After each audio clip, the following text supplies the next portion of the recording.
Hello everyone, Dr. Suneel Dhand, internal medicine physician. Welcome to another video. There has been a massive surge in psychiatric diagnoses over the last couple of decades. Millions and millions of people are being put on powerful psychiatric medications. And with no condition is this more apparent than with ADHD, Attention Deficit Hyperactivity Disorder. Let me share this story with you here. So this is from the Daily Mail, a UK publication. Women in their 20s and 30s drive record surge in ADHD prescriptions amid row over whether condition is being overdiagnosed. Adults with ADHD have now eclipsed children with the condition for the first time. Overdiagnosed, you can say that again, and this culture has come from the United States, make no mistake about it whatsoever. As I've said many times before, when America sneezes, Europe and the rest of the world catches a cold. This is a culture which has come directly from the United States. Women in their 20s and 30s have driven a record surge in prescriptions for ADHD drugs, official data revealed today. NHS statistics, that's the Health Service of the United Kingdom, show more than 230,000 people in England are now taking medications to combat their inattentiveness and hyperactivity. 230,000 people, almost 250,000 people on these drugs. That is a staggering number. And remember, England is a relatively small country compared to countries like the United States, China or India. England is relatively small. What's the population? About 55 million or so. Prescription rates jumped by a fifth in a year, marking the biggest annual rise since modern records began in 2015. And for the first time ever, more adults than children now get powerful drugs such as Ritalin. That's a medication that is commonly used for ADHD, and it is to help them cope with behavioral disorder. Over 18s only made up a third of all ADHD patients receiving drugs 5 years ago.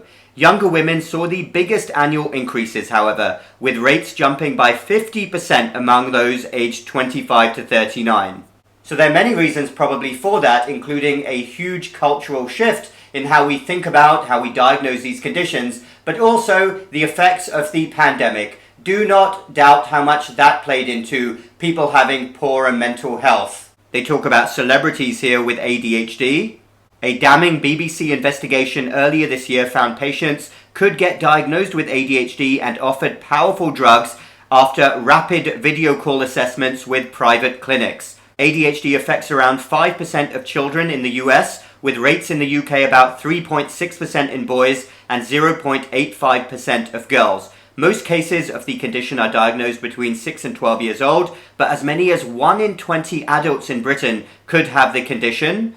And they list some facts here about ADHD, a behavioral condition defined by inattentiveness, hyperactivity, and impulsiveness. And they have some symptoms here of ADHD. There is no cure, but a combination of medication and therapy is usually recommended to relieve symptoms and make day-to-day life easier. Well. I cannot emphasize again enough how this culture has come directly from America. America has given the world this particular issue. America may give the world some good things, but there are many bad things thrown in as well, and this is one of them. Those statistics for the United Kingdom are really shocking. They are way worse than I thought. I couldn't believe it when I read that. Almost 250,000 people on these drugs. That is absolutely crazy. And think about this, if we take a step back from the moment and face the reality of the situation, of course, everybody can go through bad times, everybody is a unique individual, and there are always extreme cases where people could benefit from medications. But we are definitely dealing with an overdiagnosis and overprescription situation. And remember, these drugs are also very addictive. People get dependent on them once you start them. They contain amphetamine, for goodness sake. Think about where we are today in 2023. By all measures, we are living in very comfortable times compared to our ancestors. Think about what our distant ancestors went through. Battling saber-toothed tigers, going out and hunting woolly mammoths, living in freezing conditions, battling plagues, battling famines, going through war, standing there on the battlefield with a sword, not knowing if they would make it to the end of the day. All of that for their distant descendants to sit here one day in 2023 and require these powerful, addictive psychiatric medications just to get through everyday life in a relatively comfortable time nowadays in Western countries by all measures. But this is the culture we have created, this pharma-led culture, that the answer to everyday problems, which are very mild compared to history, is to take medications. It's an utterly ludicrous situation. But let's get to what is really driving this. Of course, money, money, money. Let me share these statistics with you. So look at this here, global ADHD therapeutics market size. Based on treatment on medication, the stimulant segment had the leading share of the global market in 2022. North America accounted for 36% of the worldwide market share in 2022. That does not surprise me at all. The global ADHD therapeutics market is anticipated to reach 49.8, so basically $50 billion by 2028, from $32 billion in 2023. The market is expected to grow at a rate of almost 10% during the forecast period. What a bonanza for these companies, for those members of the establishment who make so much money. Have we really explored the root causes of this issue in society today? Have we really looked into them? I'm all about natural remedies to solutions wherever possible, which is actually most of the time. What about simple behavioral therapy? Getting people together in groups or one-to-one with a therapist to talk about the condition, to look for non-pharmacological ways to deal with all of these problems. What about getting out into nature, getting outdoors, being with good company, exercising more? How about an elimination diet? This is my area of interest. Eliminating all those ultra-processed foods, sugars, all those artificial substances, food dyes, food colorings. There's a lot of very interesting research showing the link between fake foods, including food colorings and food dyes, and behavioral issues. What about all these simple things that we can do to address root causes before we get to these powerful addictive psychiatric medications? And remember, no medication or therapeutic is without side effects and adverse events, especially these types of medications. Let me share with you from UpToDate, a resource that clinicians use, all of the listed side effects and adverse events for a very common ADHD medication. This is for Adderall, dextroamphetamine, and amphetamine.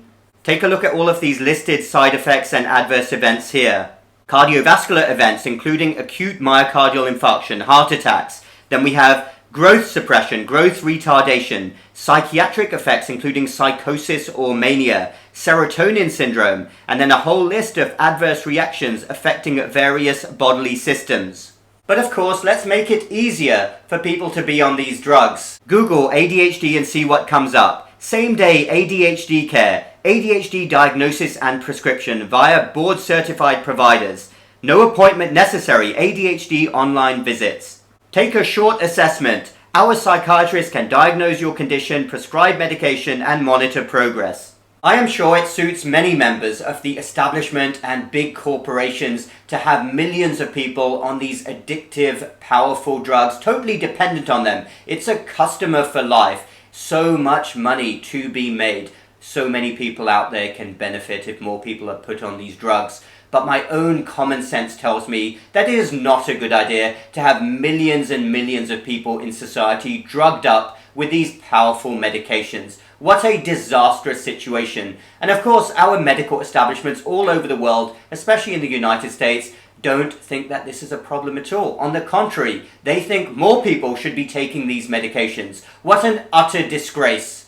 Thanks everyone for listening. Let me know your thoughts down below. Check out my online Real Health Academy and my Uncensored platform. Those links are down below. Hit the like button if you like this video and the bell button for more similar videos in the future. We will talk again next time.